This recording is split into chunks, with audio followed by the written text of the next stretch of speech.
গুরু ব্রহ্মা গুরু বিষ্ণু গুরুদেব মহেশ্বর গুরুদেব পরম ব্রহ্ম তৎমৈ শ্রী গুরবে নমঃ। যেমন তাকেই বুঝি। শ্রীনাথ পর্ব 24। তিনি হলেন শ্রেয়নিবাস। বিজ্ঞানের সূত্রে শ্রেয়কে বন্ধন করেছেন তিনি, আর সেই সূত্র সমূহকে প্রত্যক্ষ দর্শন করেছেন। গতায়াত করেছেন এক সূত্র থেকে আর এক সূত্রে। সকল সূত্রের মধ্যেকার মৌলিক সূত্রকে আবিষ্কার করেছেন, প্রতিষ্ঠিত করেছেন তাকে বোধচক্ষুর সম্মুখে। এমনকি কি করে পৌঁছেছেন একেবারে সর্বকারণ কারণের আদি উৎস তাও জানিয়েছেন। বাধাহীন তৈল প্রবাহের মতো সেই কারণ প্রবাহ এসে পৌঁছেছে তার চৈতন্যে। অক্ষুণ্ণ রয়েছে তার লীলা বিলাসের ইতিহাস। বীজ চৈতন্য থেকে ইহদেহ চৈতন্য এবং ইহদেহ চৈতন্য থেকে বীজ চৈতন্য অনাহত ভাবে স্বেচ্ছায় পরিক্রমা করেছেন তিনি। এই জন্যে তিনি হলেন বিজ্ঞানীর আশ্রয়। শুভ সন্ধানী শুদ্ধ দৃষ্টির নিষ্ক্রমণ ভূমি। তার মধ্যে দর্শন জাত হচ্ছে এবং তা জগৎকে বিদ্ধ করে করে অগ্রসর হচ্ছে। এই কারণেই তিনি বিশ্বতমুখ, বিশ্বতচক্ষু। তার সত্তা একেবারে আদি থেকে একেবারে আধুনিক পর্যন্ত প্রসারিত। তাই বিধান মতই তিনি সর্বজ্ঞ।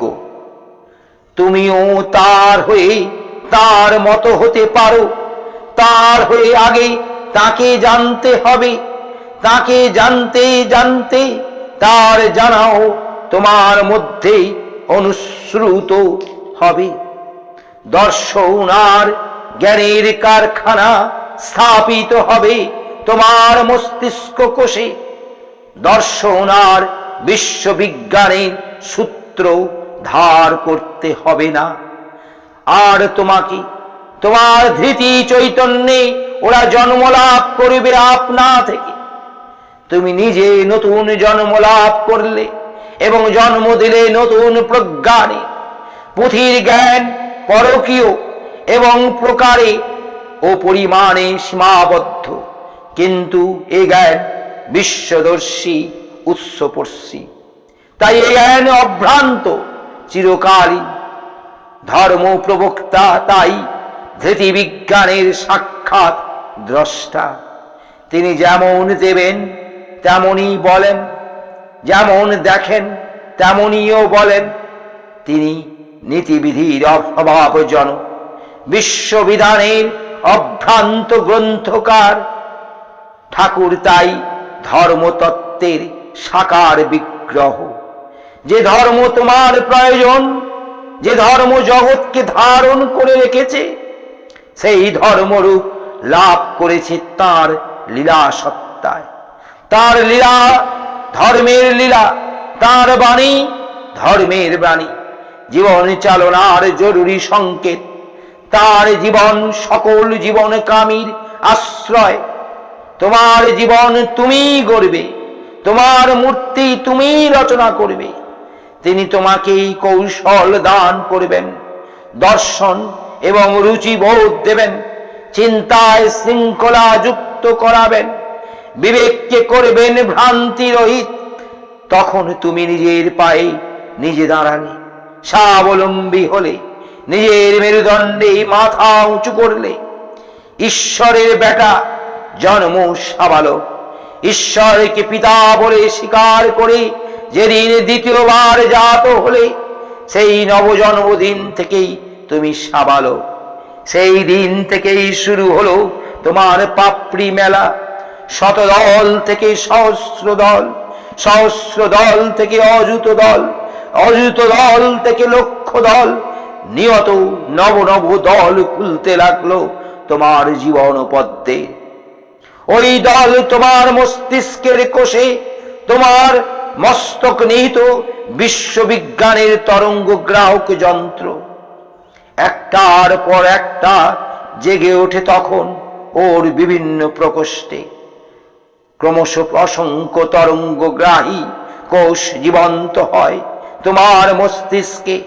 বিশ্বরূপ দর্শনের সরঞ্জাম রচিত হয় তোমার ইহদেহের অভ্যন্তরে।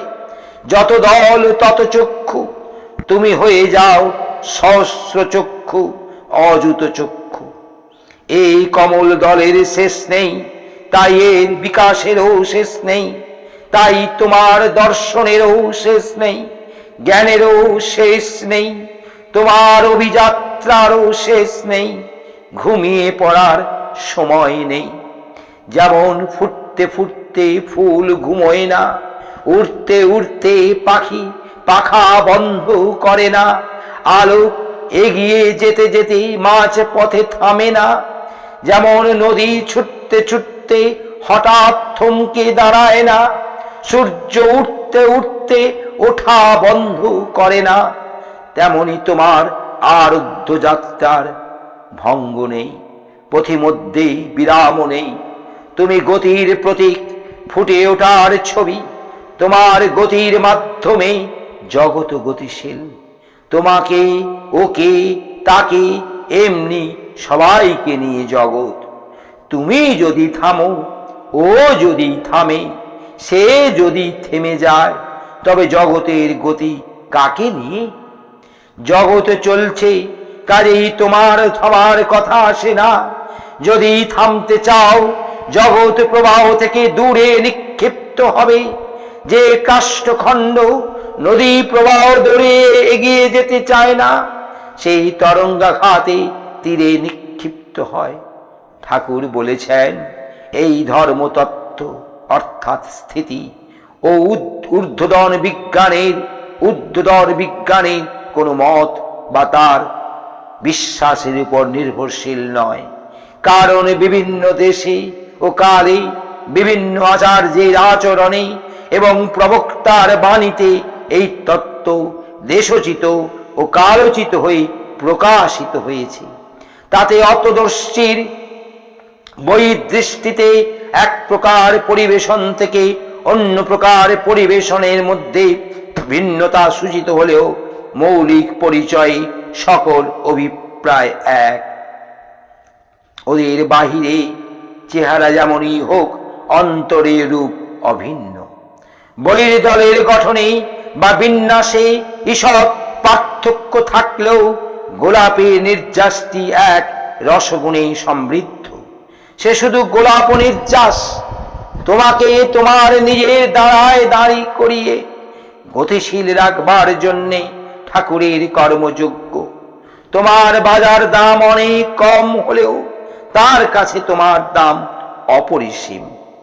একটি জীবনকে স্বাবলম্বী করে তুলবার জন্যে, একটি জীবনকে ফুটিয়ে তুলবার জন্যে তার চিন্তার অন্ত ছিল না, উদ্যোগের বিরাম ছিল না।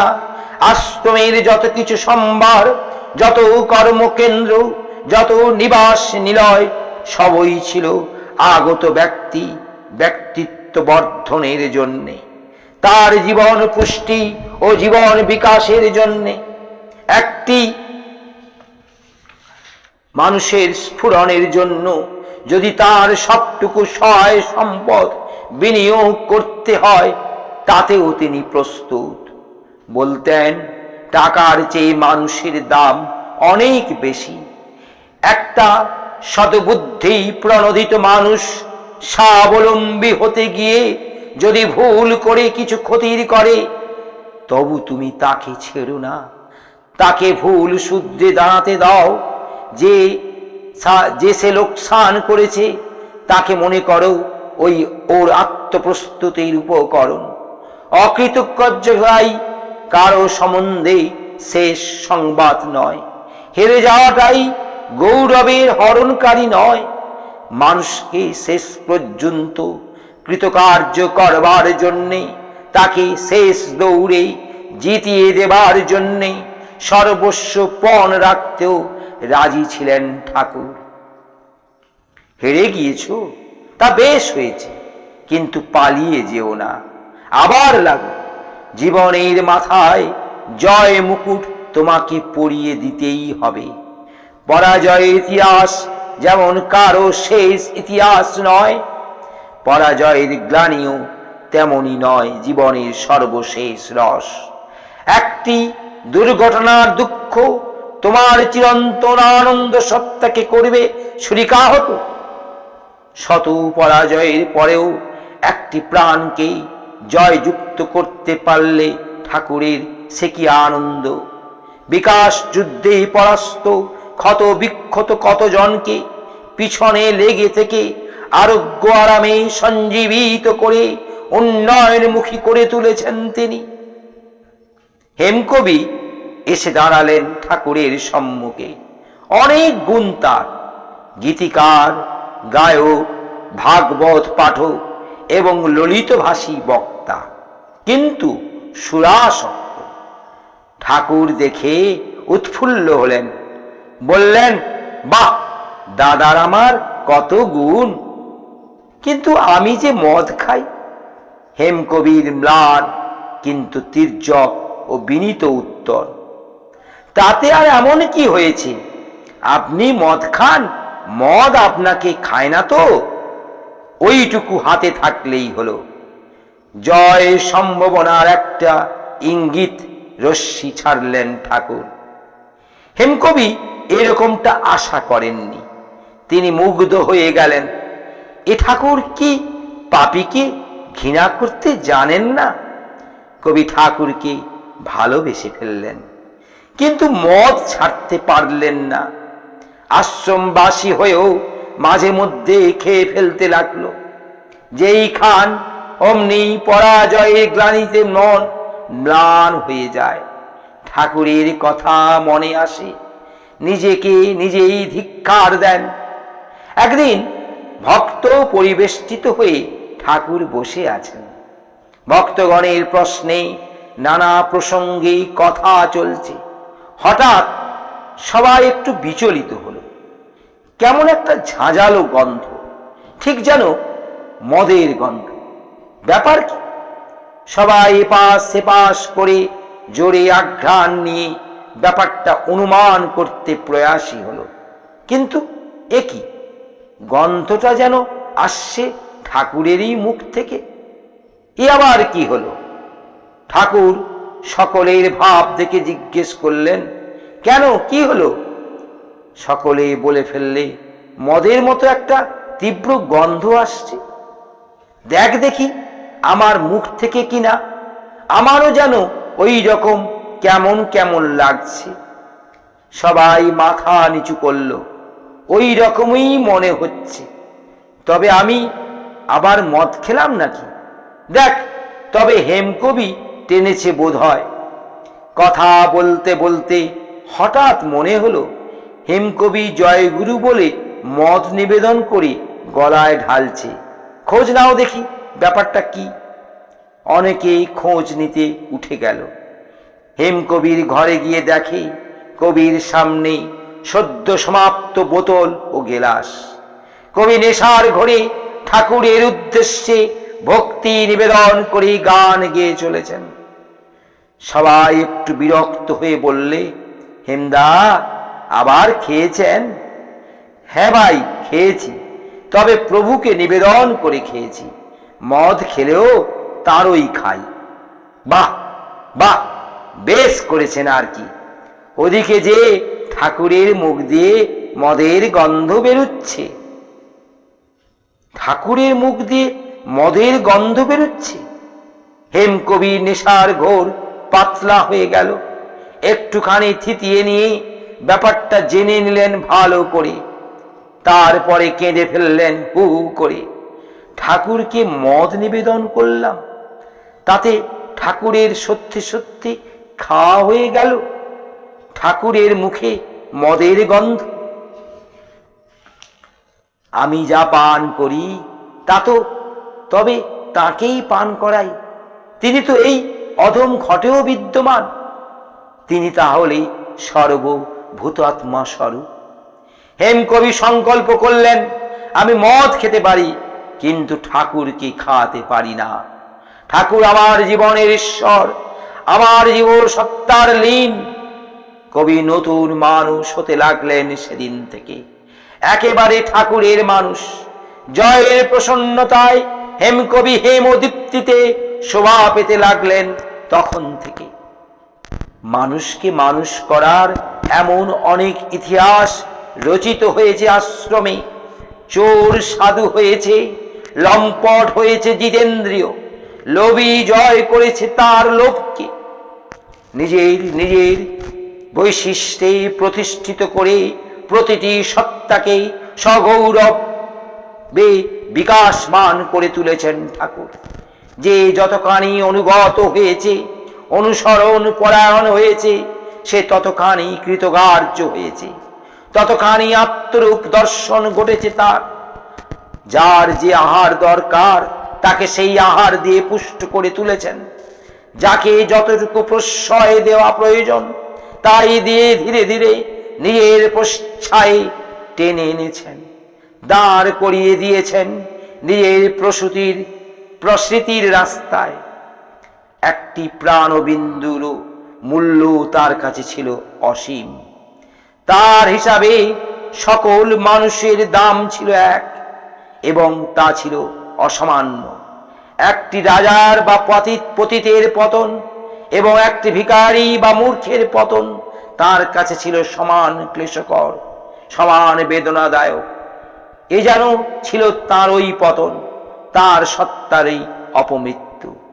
তোমার হওয়াকে তুমি নিরোধ করতে পারো না, তুমি হয়েই চলেছ। কিন্তু কি হয়ে চলেছ সেইটি দেখে নিতে হবে।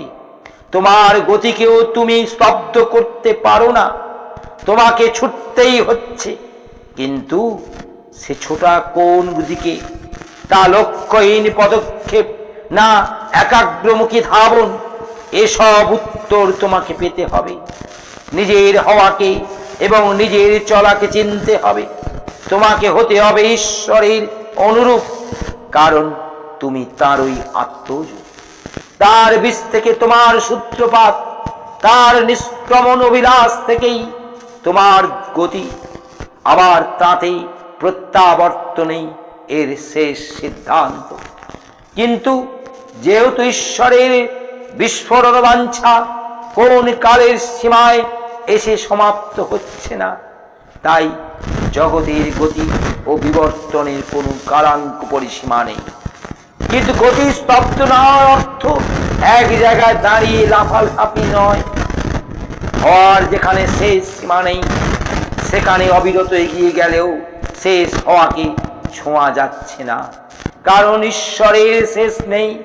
ঈশ্বর যদি কোনোদিন তার সৃষ্টিকে গুটিয়ে নিয়ে আবার বীজাকারে ঘুমিয়ে পড়েন, তবে সেই দিন তোমার গতির প্রান্ত দেশ খুঁজে পাবে।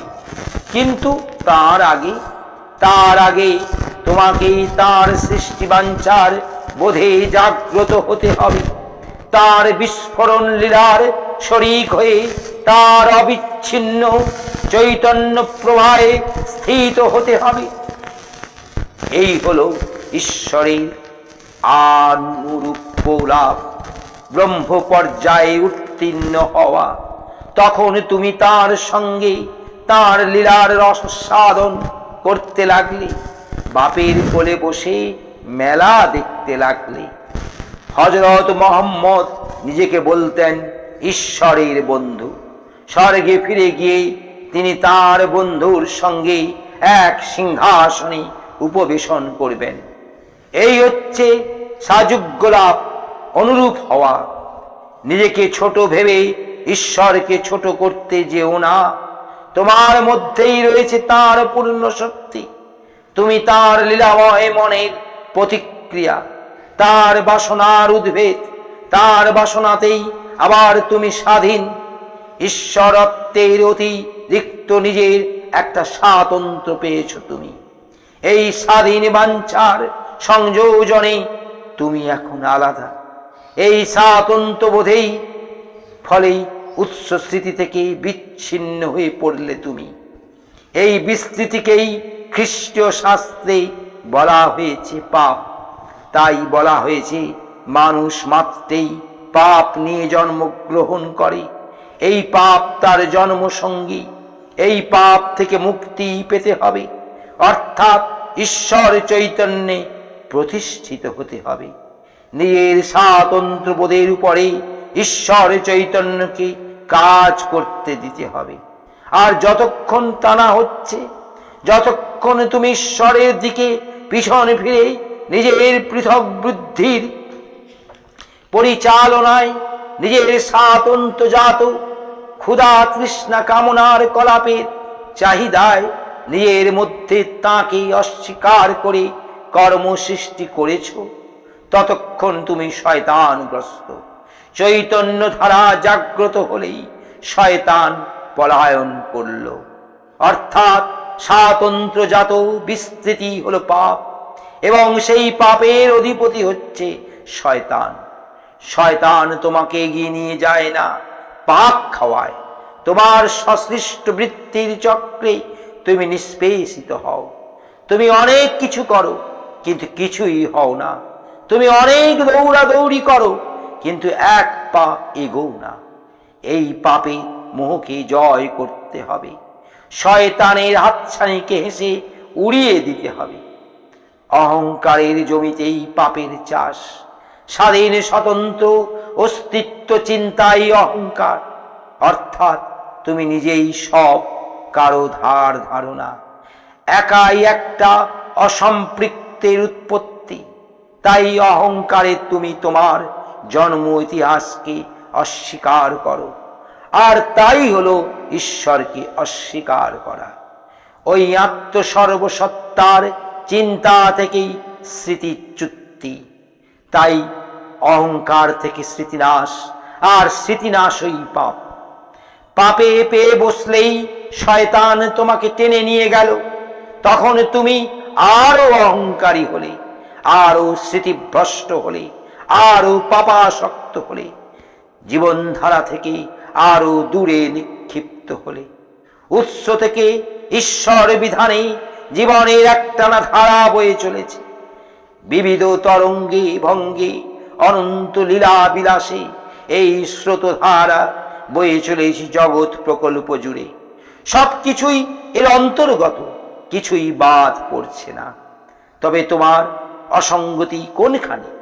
তুমিও তো এরই মধ্যে। হ্যাঁ, তুমিও ওই ধারা প্রবাহের একটি তরঙ্গ। কিন্তু তুমি যখন নিজেকে স্বতন্ত্র ভেবে প্রবাহের অঙ্গীভূত থাকাকে স্বাতন্ত্র নাশক মনে করে নিজেকে কূলে নিক্ষেপ করো, অথবা স্রোতের বিরোধিতা করে উল্টো দিকে চলবার চেষ্টা করো, কিংবা বিশৃঙ্খল আত্মসঞ্চালনে প্রবাহের অন্য তরঙ্গকে আহত করো, তখন এলো তোমার অসঙ্গতি। তখন তুমি প্রবাহের অঙ্গচ্যুত হলে, তার সঙ্গ থেকে বঞ্চিত হলে। সদ্গুরুর পথ ধরে তোমাকে এই প্রবাহ পথে ফিরে আসতে হবে। তিনি তোমাকে তোমার নির্দিষ্ট গতিপথে সংস্থাপন করেন। স্রোতের ধারা ধরে তুমি তখন মীন দলের মিনের মতো এগিয়ে চলো। তখন তোমার জীবন নিজেই একটা সঙ্গতিময় প্রবাহ হয়ে ওঠে। ললিত লাস্যে বিচিত্র বীচি বিভঙ্গে তখন সে এগিয়ে চলে কারণ চৈতন্যের সমুদ্র সঙ্গমে। তার প্রবাহে যে সামিল হয় তাকেও সে ঠেলে নিয়ে যায় ব্রহ্মধামে। তাই যে ঈশ্বর বিলাসী হয় সে অপরকেও ঈশ্বর বিলাসী করে তোলে। জীবন লীলার এই হলো স্বাভাবিক প্রক্রিয়া। এই প্রক্রিয়াকে প্রদর্শন করাতেই ঠাকুরের আগমন, আবার তিনি এই প্রক্রিয়ারই উপহার। তাই তিনি যখন অবিকৃত ব্রহ্ম চৈতন্যে লীন হয়েও জগৎ কর্মে সম্পূর্ণ জাগ্রত হয়ে থাকেন এবং সকল কর্ম তরঙ্গকে এক ঐক্য প্রবাহে অভিহিত বা প্রবাহিত করে, সেই ঈশ্বর ভোগানন্দের সমুদ্র সঙ্গমে প্রচারিত করেন, তখন তা কোন রূপকথার উপজীব্য হয় না, বরং হয় চিরন্তন সত্যানুসারী এক যুগযোগ্য ব্যাপার। ঠাকুর তাই কোনো অলীক পুরুষ নন, তার কর্মকলাপের মধ্যেও নেই কোনো অলৌকিক তত্ত্ব। তিনি সত্য, সনাতন, তার ঈশ্বর সারূপ্য সত্য এবং তার লোকমঙ্গলময়তাও এক বাস্তব ঘটনা।